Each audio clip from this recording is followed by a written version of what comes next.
ओम साई राम। साईं के दिव्य संदेश चैनल के माध्यम से आज फिर मैं प्रस्तुत हुआ हूँ कुछ बातें साईं बाबा से रिलेटेड आप लोगों से करने के लिए। मित्रों, जब हम बाबा को पूर्ण रूप से समर्पित कर देते हैं तो यह बाबा की जिम्मेदारी बन जाती है कि वो हमारा मार्गदर्शन करें जीवन के पथ पर। यही हमारे साथ हुआ। मैं भी अपना सब कुछ बाबा को समर्पित कर दिया और उन्हीं के भरोसे अपना जीवन यापन करने लगा।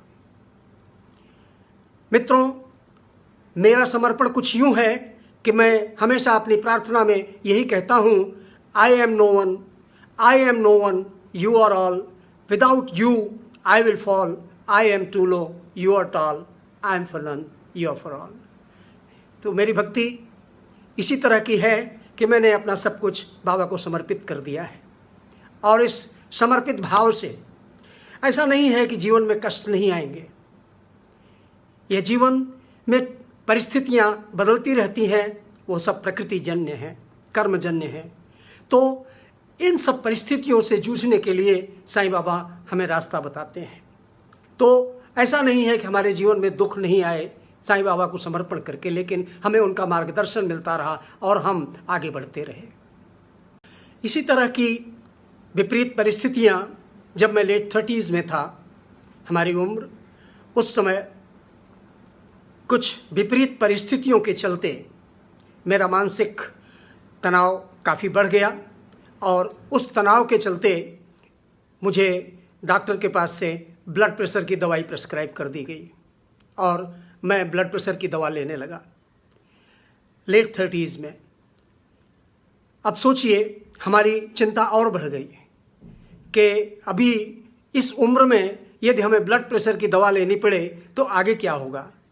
तो इन्हीं चिंताओं के चलते मानसिक संतुलन काफ़ी बिगड़ चुका था। मैं एक साइकियाट्रिस्ट के पास भी गया, उन्होंने भी हमको कुछ ड्रग्स प्रेस्क्राइब कर दिए, उसे भी खाने लगा और इन चीज़ों से मेरा तनाव और बढ़ता चला गया। तो एक ऐसी स्थिति आई कि तनाव के चलते मैंने बस मेरे मन में यही विचार आया कि अगर इस स्थिति में आज हूँ मैं तो आगे हमारी परिस्थिति क्या होगी। यही सोच करके हमने एक दिन फैसला किया साईं बाबा के चरणों में जा कर के, उनके मंदिर के सामने, कि बाबा अब तुम ही मुझे राह दिखाओ। उसके बाद मैंने सारी दवाइयाँ जो भी दी थी, ब्लड प्रेशर की दवाइयाँ, साइकियाट्रिस्ट की जो ड्रग्स दी थी, सारी की सारी दवाइयाँ उठा करके हमने फेंक दिया। और फिर दूसरे दिन से मैंने निर्णय किया कि मैं रोज़ प्रतिदिन इस तरह, दूसरे दिन मैं कभी वॉक पे नहीं जाता था। दूसरे दिन हमारे घर के करीब ही एक पार्क है, अल्मेडा पार्क, जिसका जिक्र हमने पहले भी किया है अपने अनुभवों में। तो मैंने वॉक शुरू किया और जब मैं वॉक शुरू किया तो जैसे ही मैं चलता तो मुझे चक्कर आने लगते थे। तो फिर मैंने सोचा, आने दो चक्कर, क्या होगा, वर्स्ट कम वर्स्ट हमारी मृत्यु हो जाएगी, हम गिर जाएंगे। यह सोच करके मैंने अपना वॉक स्थगित नहीं किया। तो इस तरह से मैं प्रतिदिन वॉक के लिए जाने लगा अल्मेडा पार्क में नियमित। इसी समय, इसी परिस्थिति में हमारे पास एक हमारे ही सोसाइटी में रहते थे महानुभाव, जिनसे बहुत ज़्यादा हमारा परिचय नहीं था, बस हाय हेलो होता था। एक दिन मुझे मिले तो उन्होंने कहा कि आप यहाँ पर गुरु नानक पार्क में एक दादाजी हैं, जो योगा अभ्यास करवाते हैं। तो मुझे अच्छा लगा, मैंने सोचा कि ज़रूर जाना चाहिए। तो फिर उनके साथ दूसरे दिन से मैं गुरु नानक पार्क में जाने लगा और वहाँ पर दादाजी को देखा। दादाजी काफ़ी मैच्योर्ड एल्डरली पर्सन थे। मैंने उनके चरणों को स्पर्श किया और इसके बाद उन्होंने हमें योगाभ्यास कराया। फिर मुझे पता चला कि ये दादाजी आरएसएस से जुड़े हुए हैं और वहाँ गुरु नानक पार्क में अपनी, लेकिन फिर मैं इसको ईश्वरीय प्रेरणा समझ करके सकारात्मक विचार से मैंने अपने आप को दादा के समर्पित कर दिया, दादाजी के चरणों में समर्पित कर दिया और उसके बाद नियम से मैं योगाभ्यास करने लगा।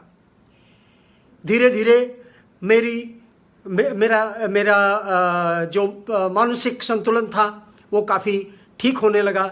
मैं योगा अभ्यास में प्राणायाम करता और तरह तरह के प्रक्रियाएं जो भी हैं वो मैं दादाजी के साथ संपर्क में रह करके नित्य करने लगा। इसके बाद लोग जुड़ने लगे और बाद में यह शाखा अल्मेडा पार्क में लगने लगी।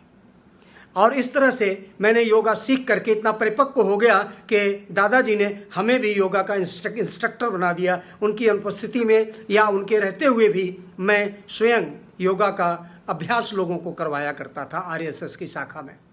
और उनका बौद्धिक भी मैं करने लगा। मैं अपनी कविताएं सुनाता, लोग जुड़ते थे, तो काफ़ी संख्या में लोग हमारी शाखा से जुड़ने लगे। तो मित्रों, मैंने देखा कि बहुत सारे लोग शाखा से जुड़े जिनकी मानसिक स्थिति बहुत ही खराब थी, जिनकी शारीरिक स्वास्थ्य बहुत खराब था। जो भी जुड़ा योगा से, शाखा से, मैंने उनमें अभूतपूर्व परिवर्तन देखा, उनके मनोभाव में परिवर्तन दिखा। जिनके चेहरे पर मुस्कान नहीं थी वो मुस्कुराने लगे, हंसने लगे, गुनगुनाने लगे। तो मित्रों, यह बाबा की ही कृपा थी कि मैं स्वस्थ हो गया और मेरा जीवन एक बार फिर से प्रसन्न भाव से बढ़ गया। ऐसा नहीं कि हमारी परिस्थिति बदल गई, नहीं, परिस्थिति वही थी, लेकिन हमें रास्ता मिला और फिर हम उस रास्ते पर चल पड़े और फिर हमारे जीवन की गाड़ी अच्छी तरह से चलने लगी। मित्रों, एक बार आप समर्पण करके देखिए, विश्वास के साथ समर्पण करके देखिए और देखिए कि आपके जीवन में अभूतपूर्व परिवर्तन अवश्य होगा, लेकिन समय लगेगा। बाबा कहते हैं सबूरी के बिना कुछ नहीं होता है। आज पौधा लगाओगे तो फल वर्षों के बाद मिलता है। तो मित्रों, अपना धैर्य बना करके ही हमें भक्ति की शरण में जाना चाहिए। भक्ति में बहुत शक्ति है और बाबा में अपार शक्ति है। यदि आप उनके प्रति पूर्ण समर्पित हो जाएं तो वो स्वयं ही आपकी जिम्मेदारी ले लेते हैं। मित्रों, बस इतना ही कहना चाहूँगा आज के इस साक्षात्कार में। फिर मिलेंगे। धन्यवाद। ओम साई राम।